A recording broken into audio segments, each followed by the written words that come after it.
Okay. Tapamyahamaham varsham nihrannamyut srujami cha amritam chaiva mrityuscha sadasachaham Arjuna. So we discussed on the 18th verse. I think last week we discussed length, right? Gatir bharta prabhu sakshi nivasa sharanam suhrit prabhavav pralayasthanam nidhanam bijam avyayam. Yeah. So here is proceeding to say tapami aham varsham aham. So he is um, he is the heat, he is the rain, he is the one that holds back, and he is the one that lets out. Mighrannami utsrajami. Then I am amrutam cha eva mrityuhu. I am immortality, which means that which is beyond death, and I am also death. Sat, asat, aham, Arjuna. So, if you notice, this particular verse is all dualities or polarities. Polarities are indicated here. The two polarities. The two. See, when we look at the world as, when we say dualities in the world, that is because in our experience there is and is not, right?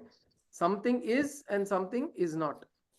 These are the two dualities that we always experience.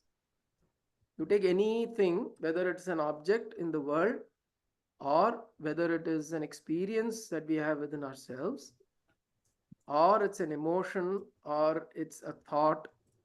In all of these cases, there are extremes. There are either sides of the spectrum. Because everything is an experience, we have a spectrum of experience. Like, for example, I'm restless, I'm peaceful.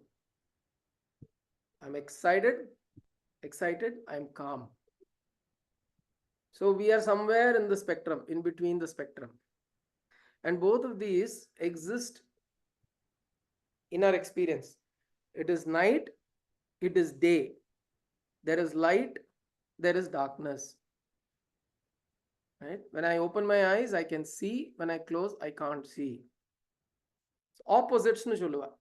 Opposites ku badla we can say polarities, because opposite becomes a little bit of a negative term, because this is opposing to that. Appadi kadayadu. They are not opposing. Like, for example, if I say in electricity, if I say anode and cathode is positive, cathode is negative. But it's not, doesn't mean that negative is bad and positive is good. It doesn't mean negative is bad or good. It's just potential difference. A difference in potential. These are polarities. They're two different polarities, which means two different ways in which Prakriti expresses itself. Right? In fact, even in the Pancha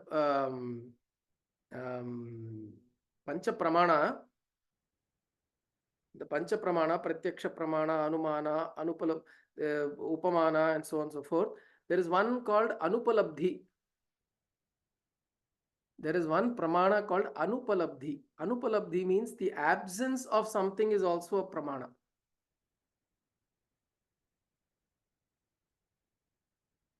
Right? If suppose somebody is seeing a ghost and is getting up and waking up and scared, what do you come and tell the child? Suppose the child sees some image and then it's scared and it is crying. You come and tell there is nothing there. Don't worry. There is nothing there. Do not worry, because the child is now imagine there is something, but you're now coming and establishing the fact that there is nothing. And establishing a fact that there is nothing is a pramana. And the pramana is called Anupalabdhi. So like that, things being there is a pramana, the existence of things. The non-existence is also a pramana. It is also something. Something means it is it is a concept. Anupalabdhi or correct. Kalpaka Singh Hariom Kalpaka. Absence of light is darkness. Correct. So absence of light is darkness. Presence of light is light. So the or the absence of darkness is light. You can also say it that way. Right? There is no darkness means there is full. It's full of light. So the point here is dualities. So what now Bhagavan Krishna is saying is, I am all the polarities. Don't think that I am only in the things, I am only in the bright, dark. I mean, I'm not just this bright, beautiful world. I am also this dark world. Like, for example, when we go off to sleep, there is a whole nocturnal world that is awake. There are so many millions of beings and creatures that are nocturnal in nature, and they operate at night because that is day for them. During the daytime, the light of the sun, it's too much for them. The way they are constituted, their body, the skin, their eyes, etc., cannot take that much of light and heat. So during the day, they will go into sleep. At night, they come out, and for them, that night is their day. That night is their day. So, so what it means is there are two polarities, and both polarities are me. Aham. Tapa aham. I am tapas or the heat. I am the rain, the cool rain. Right? Then I am the thing that withdraws. I am also the thing that lets forth things out. I am the one that is setting things out. I am the one that also withdraws things, which means if there is a and what it means here is at the time of pralaya, forget pralaya, at the time of, we look at it like a flower. When a flower at night, it closes down. It's like a bud.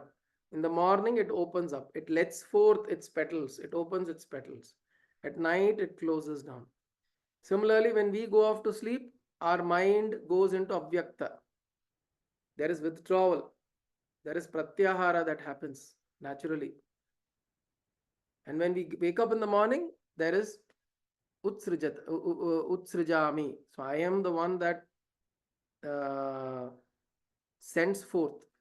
So what is that principle within me that sends forth this consciousness outside? Krishna says that's me. Utsrijami.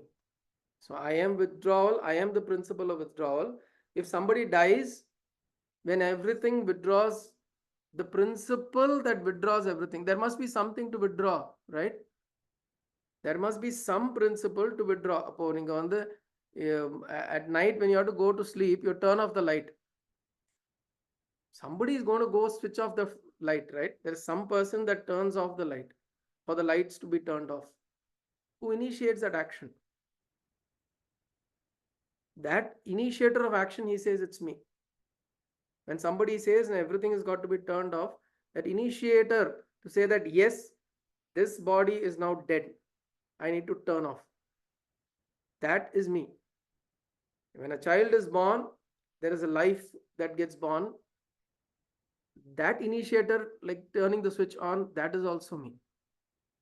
So he says, I am both. And then he says, I am mrityuhu, amritam cha eva. Mrityuhu. I am amritam, I am mrityu. Which means if you think mrityu and immortality as opposites or two polarities, mrityu means that which can get destroyed, that which can be annihilated. I am that அப்படின்னா பாருங்க, see the point is, things that are getting destroyed in this world are also Bhagavan. That which is temporary is also Bhagavan. See, Maya, when we say this is all illusion, that is also the presence of Bhagavan only. Bhagavan is present in this world, in this illusory world or temporary world also. It is not opposite. It is not, the important thing to note for us is it's not like the Christian theology of Satan. It is not like Satan. Satan in Christian theology, Christian faith or understanding is a negative force. And you should shun away. So, for example, for Christians, if you're indulging in karma, then it is Satan's work and you have to shun Satan. But here it is not like that, because this culture is an inclusive culture. Yes, that is also Bhagavan in that form. If the world is temporary, that is also Bhagavan. Which is why in our culture we have Kameshwara. There is a Lord called Kameshwara to show that there is an Ishvara of Kama. Two ways of looking at it. One is Kameshwara is the one who is one over Kama. He is one over Kama, or he is the Lord of desires, which means he is the one who controls all desires. So that way, he is Mrutam. He is Mrityuhu. He is Mritam or Mrityuhu, which means he is temporary. This temporary world that goes through that life and death cycle and again, that is me. I am also Amritam. I am also that which is does not die. I am also that principle which does not die. Sat Asat Cha Aham Arjuna. Sat Asat. I am the Satyam. I am the Asatyam. Which means the same thing. Sat means that which is always there. Asat is that which is never there. That is why Bhagavan Adi Shankara created this term called Mithya, and he calls it as Anirvachaniyam.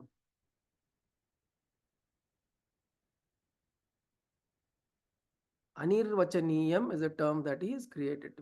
He says Anirvachaniyam is that which cannot be defined. He says Sat Asat Bhyam Anirvachaniyam.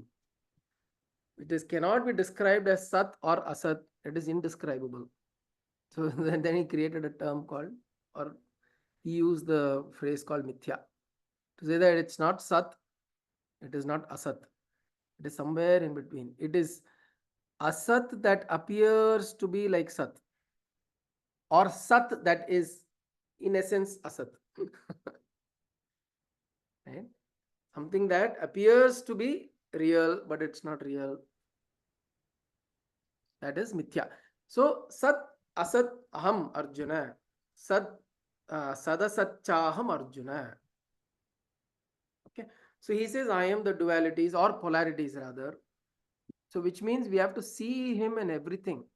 See, this is an important message that is being passed on here to say that please see me in everything.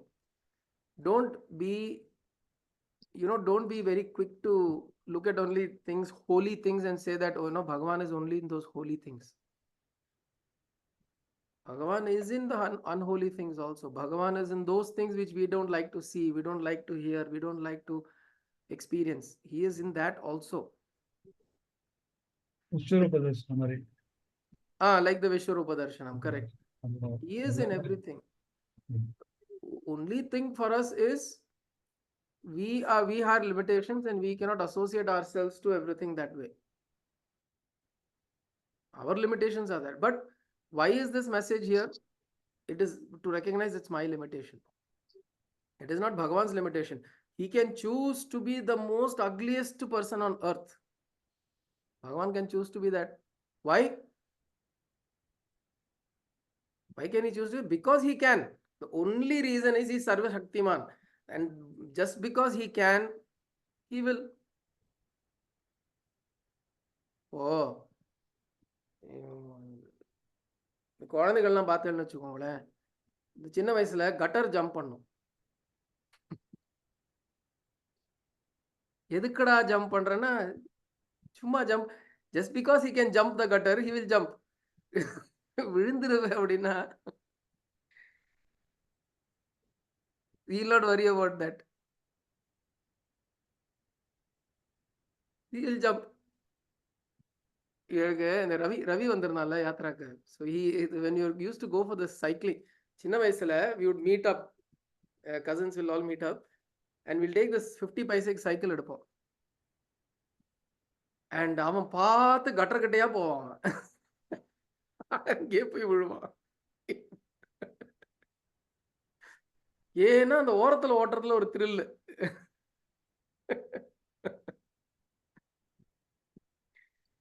So if you ask the kid why, just because I can do it.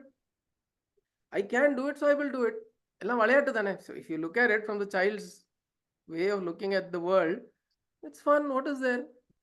But as an adult, you won't keep doing that. When you're walking away, யார் பார்க்கறா லூசுன்னு நினைச்சப்பா, you will be very careful, right?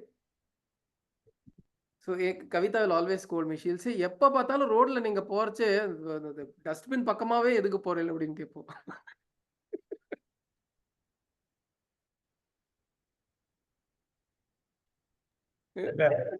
அது கேர்ஃபுல்லா போய் அந்த கால விடுவாங்க.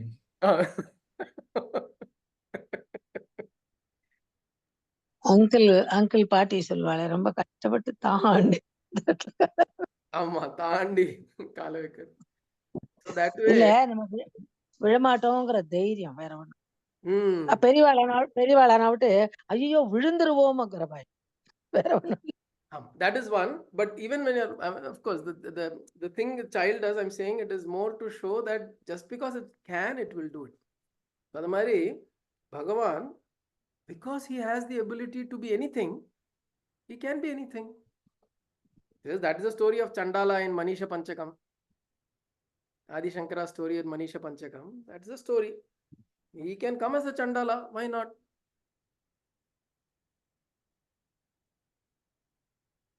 So that way, he says, I am all polarities. Don't just look at the world as what I want, what you want to see and say, okay, Bhagavan is only here. And if you notice Kashi and all, you see, it's so dirty. If somebody says, கண் கண் में शिव बसते हैं ना, எந்த கண்மா ஐயோ அசிங்கமா இருக்கேன் அப்படின்னு இருக்கும். The whole place is so dirty. And he says Shiva lives everywhere. It will be very hard for you to recognize that. You look at an Aghori, it will be very hard to recognize that he is a very spiritually evolved person. But that is the idea here. That is the message, to say that in everything, see, this form is available, this principle consciousness is there in everything. Whether you like to see it or not, that does not determine its existence. It is there.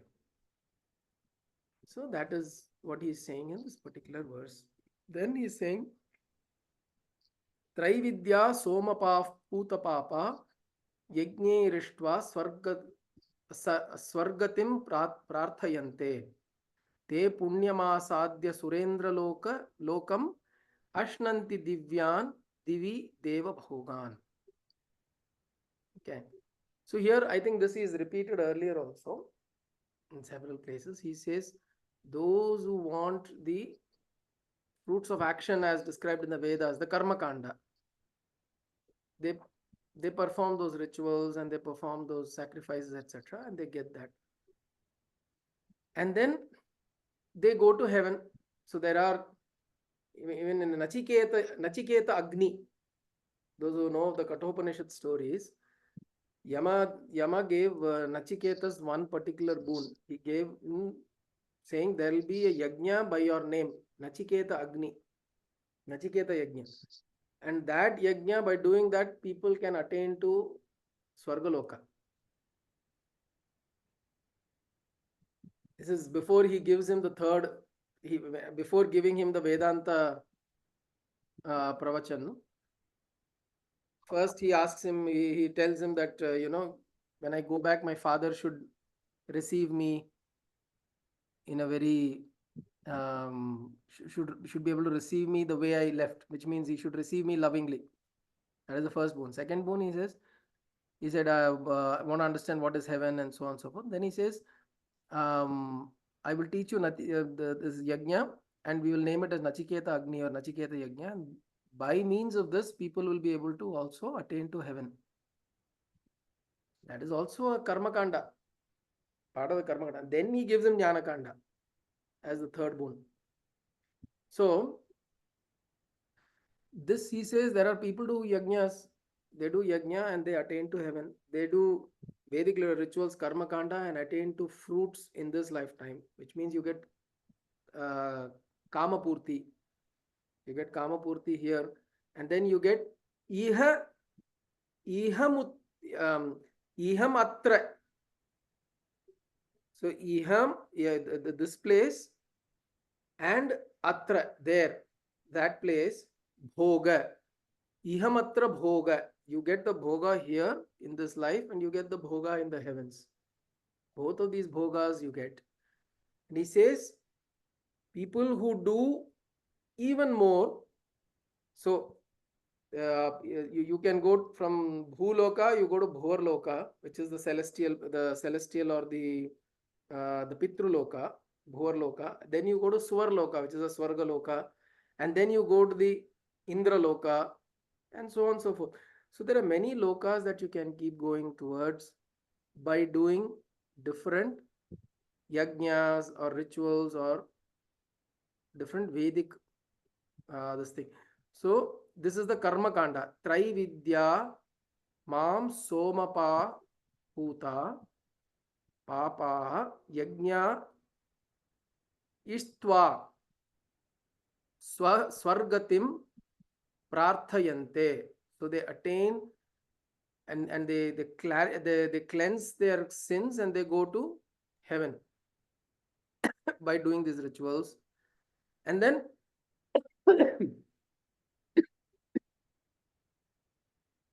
and then there are others who also do even furthermore, and they attain to Indraloka, right? They attain to the pleasures of the celestials. Why is he explaining this? Is they enjoy that place and they come back. Te tam bhuktva swargalokam vishalam shine punye martyalokam vishanti. Verse 21 is said so that verse 20 has been said so that 21 can be explained.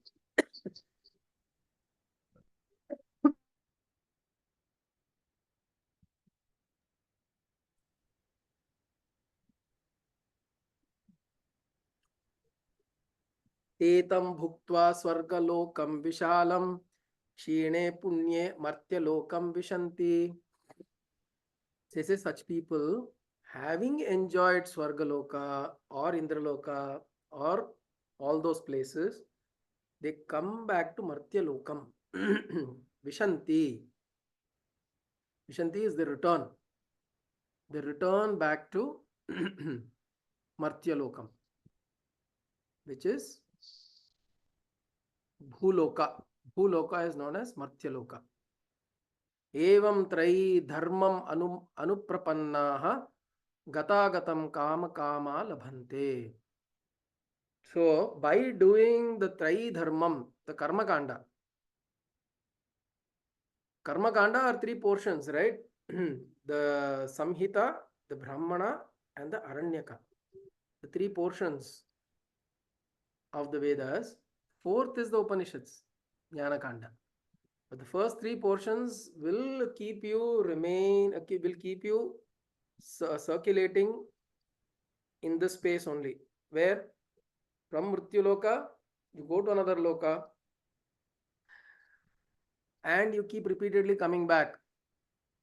Shine punye, which means the punya that you have attained, that to that extent you go and complete or exhaust that punya, and then you come back. Correct. Martya loka is from Mrityu. Mrit. And the root is Mrit. So when we go there, so it's like this, you carry a certain amount of money and you go to a vacation to some place. You go and exhaust all the money and you spend the money in your vacation. Where do you have to come? You have to come back home. Right? Hopefully you already booked the return ticket. So you exhaust all the money there. திரும்ப வரதுக்கு என்ன இருக்கு? Return ticket மட்டும் இருக்கு. So he's saying when you are going from this loka to other lokas, one thing is nityam, return ticket. The return ticket to Mrityu Loka is you've been given that ticket when you're going. Why? Because you have gathered punya, you have not gathered jnanam. If we have not gathered jnanam or you have not come to understanding or realization, then it will not go in search of lokas. It will just go and dissolve into the Parabrahman. Right? Whatever we call it, Vaikuntha or the abode of Shiva, Kailasa, whatever name we call that place, it's some place. The Buddhists call it as Shambhala. The Tibetan Buddhists, they call Shambhala. Shambhala is this place, a mystical place somewhere in the Himalayas. Gyan Ganj abdin cholva. There's also another term called Gyan Ganj. It's very interesting. You look up internet, you get time. Shambhala or Gyan Ganj. They say that it's a very, very, very exalted souls are in that place, and human eyes cannot see it. And this place is there somewhere beyond, somewhere in the Himalayas, and you have to take a different form of body. You have to take a different form to be able to access that plane. So it is referred to as a plane, not a place. Gyanganj, Shambhala. So it is a mystical place. So anga ponella you will find Mahavatar Babaji, you will find this soul, that soul, periya great saints and all of that. Some forms of Buddha may also be available there. Right? So these are all, they say that, so now whatever we call these names, right? The point is, now do you merge? Do you merge or do you completely dissolve your individual identity? That is the idea.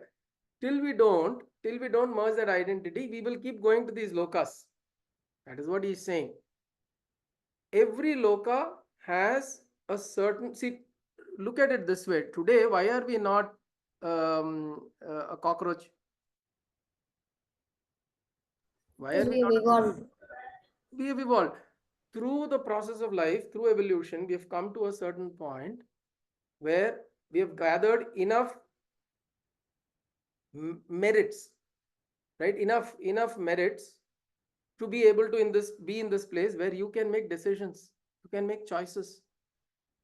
This none of the lower beings have. So from the lower beings point of view, you are in a higher loka. Yes or no? From the point of the beetle or bee, வண்டு வருதுல்ல, அந்த வண்டு, from the point of the வண்டு, it comes and sees you are actually, you're in an aspirational place. Or a dog, forget those small creatures, look at a dog or a cat, or we human beings are in an aspirational place for them. We are in a different loka, literally. Compared to us, the devatas, the celestial beings, they are in a different loka. Right? And then there are such more and more subtler lokas. Now, is my aspiration only to go to a slightly better place or completely dissolve everything? Is the question. Because, நீங்க வந்து whether you go to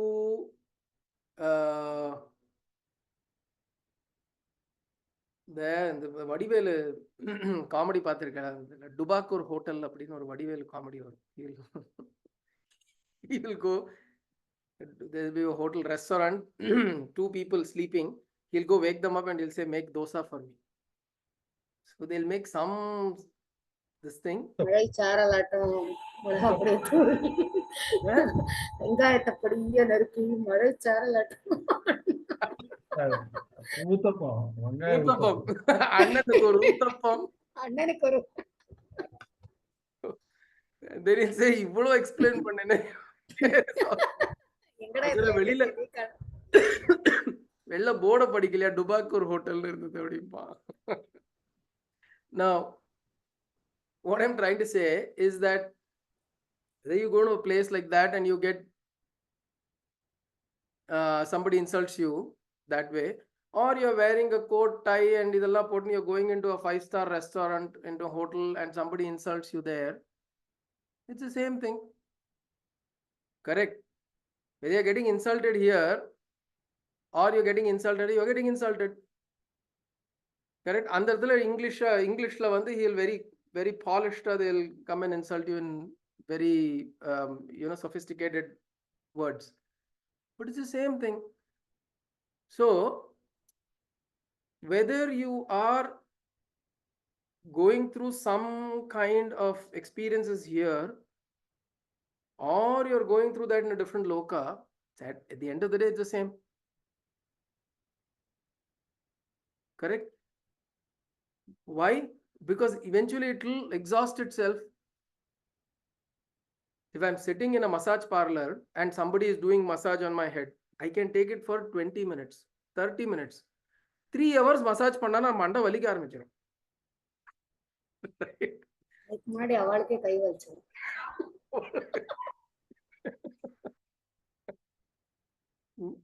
Assuming there are people changing and doing, I can take it at the most for that much, right?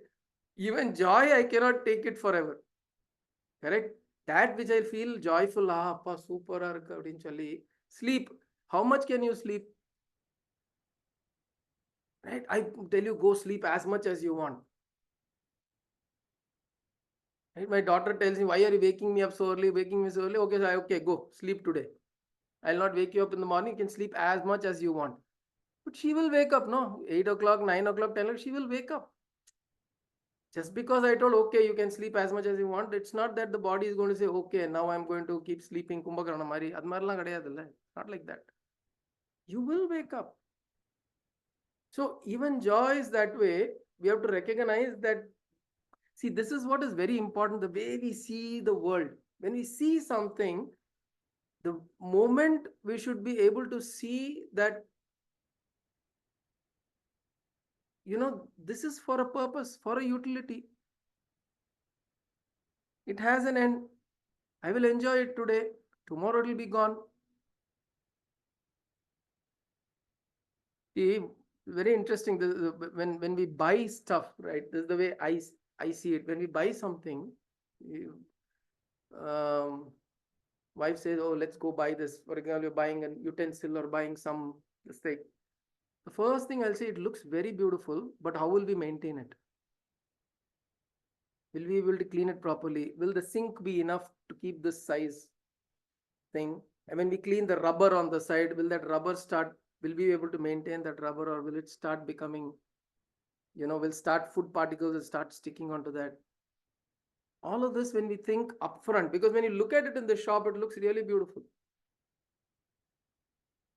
But we also have to think about some of these processes should kick into our minds. And when these processes kick in, we will know the temporariness of things. The nature of things it's so temporary.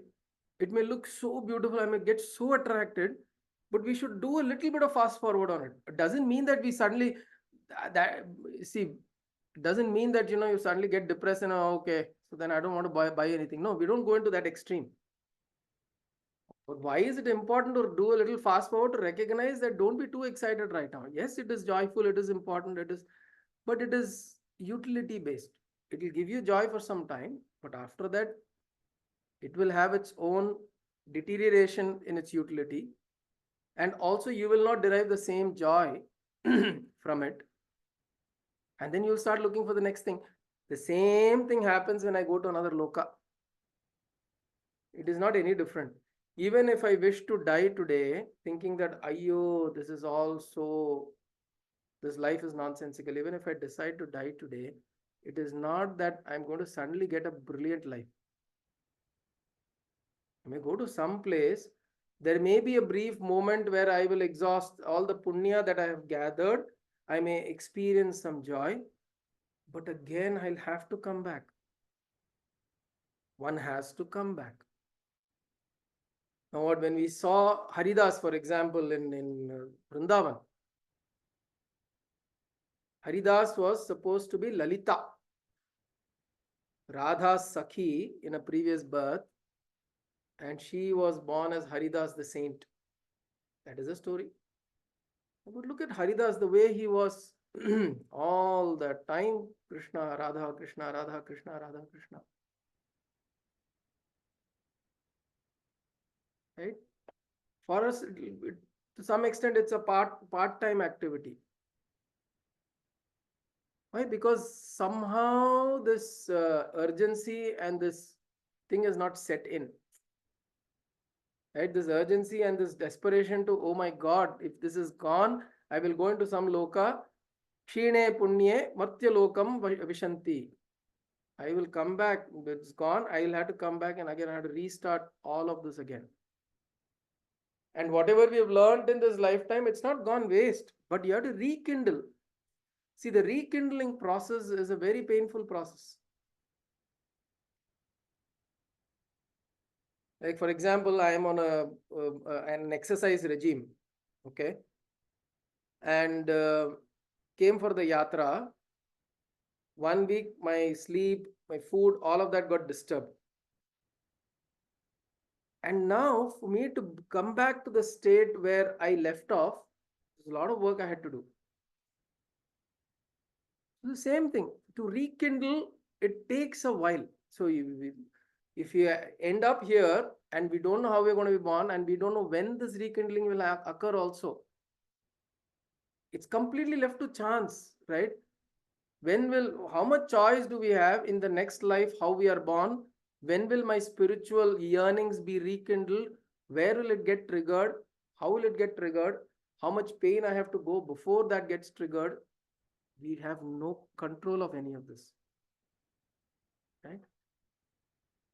So going to some loka or some place or somewhere elsewhere is not, he's saying that it's not a meaningful aspiration or a desire.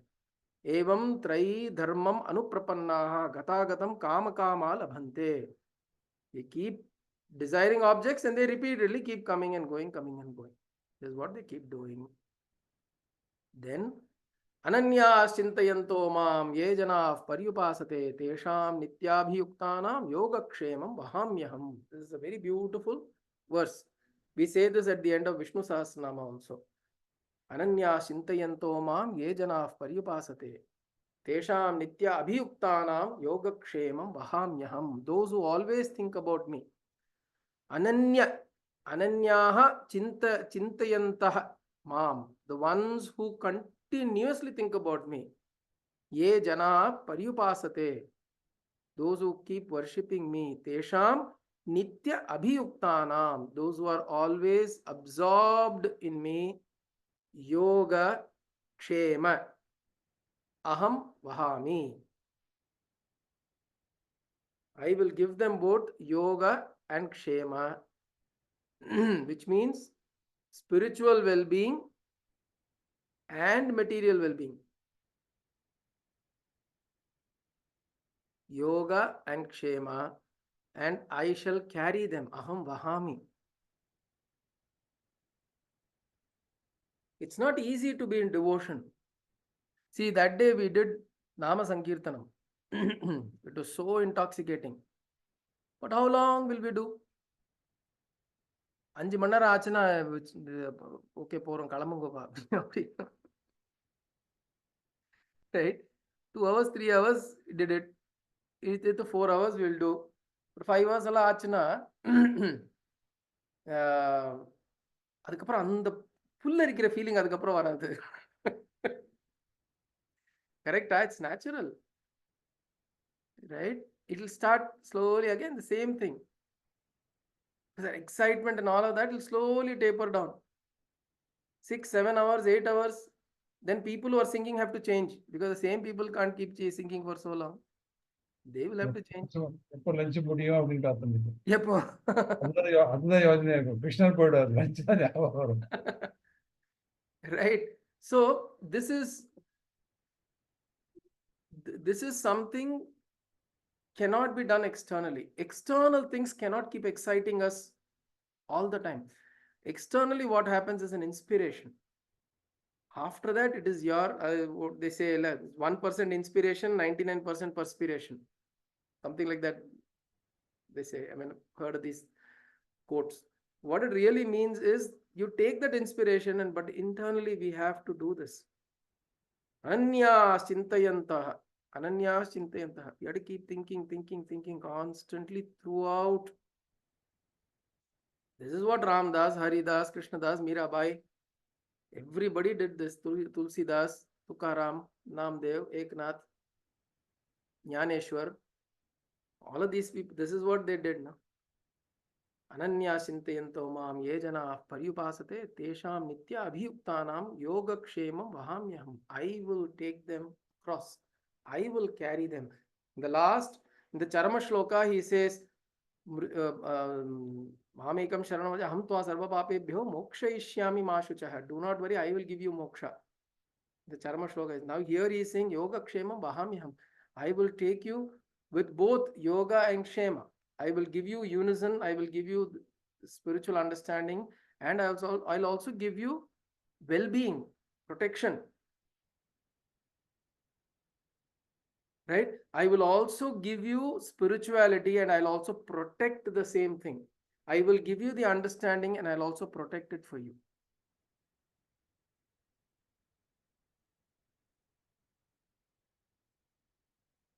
It's very easy for us to slip from the understanding also, right? We notice that in our everyday lives. There are experiences, there's understanding that comes into us, but then on a regular basis, if we notice, we will slip off. There's a possibility for us to slip off that. That is kshema. That kshema means to protect or to preserve or to take care. Kshemama irukkelan kekrolla number. Well-being. Well-being is kshema. Well-being means to continue to protect. What? Yoga. The yoga that is offered to you, that understanding that I receive, that yoga that I get, whatever yoga, karma yoga, jnana yoga, bhakti yoga, kriya yoga, dhyana yoga, whatever yoga, in terms of yoga, I experience that unity with him, that oneness with Bhagavan, that he will protect it. He will give kshema. So which means he will also, why does he need to protect it? Because our mind should not run behind the daily material desires and everything. So how will you do kshema? By either fulfilling your desires or helping you to drop the desires. Right? Swami Vivekananda went to the West, and when he went and he was spreading the message of his Guru. Guru had told him, go and spread this message. And when he was doing that, if he wanted help, if he wanted $1 to have food, somebody came and gave. Why? So that he doesn't fall off the path. That is kshema. That is Bhagavan's kshema. If he wanted to travel to a place where he needs to deliver a lecture, somebody will come and help him and take him there. So that he doesn't worry about, do I have to take this bus, or do I have to ask this person, what do I do, how do I get transport, he doesn't worry about those things, and he is able to reach the destination where he needs to deliver his Guru's message. So Bhagavan is taking it as a kshema. So if you are established in yoga through your efforts, he takes care of kshema. And yoga, how do we get in? Ananya Sintayanto Mam. By continuously being in the presence of his thoughts, keeping him in our thoughts. That way we stay in yoga and he will offer kshema. But of course, he is the one who is giving yoga also. The ability for us to, intention is ours, but intention is ours. I need to determine and I need to take the sankalpa that this is, under whatever circumstances, I am going to keep thinking about you. I'm going to keep saying Radhe, Radhe, Radhe Krishna, na Sri Ram, Jai Ram, Jai Jai Ram, Hare Ram, Hare Krishna, right? Om Shakti, Om Namo Narayana, whatever. I need to make that sankalpa. I am going to keep saying. I keep saying that, saying that, saying that, saying that. Then he gives yoga, which is establishing ourselves in his thoughts, and kshema, so that we don't fall off, to protect it. Okay?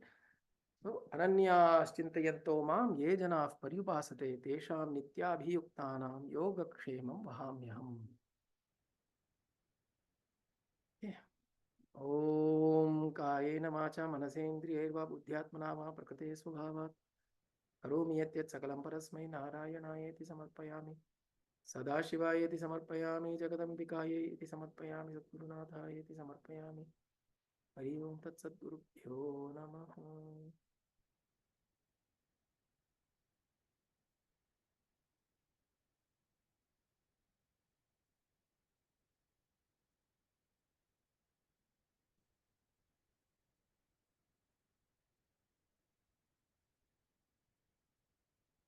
Hari on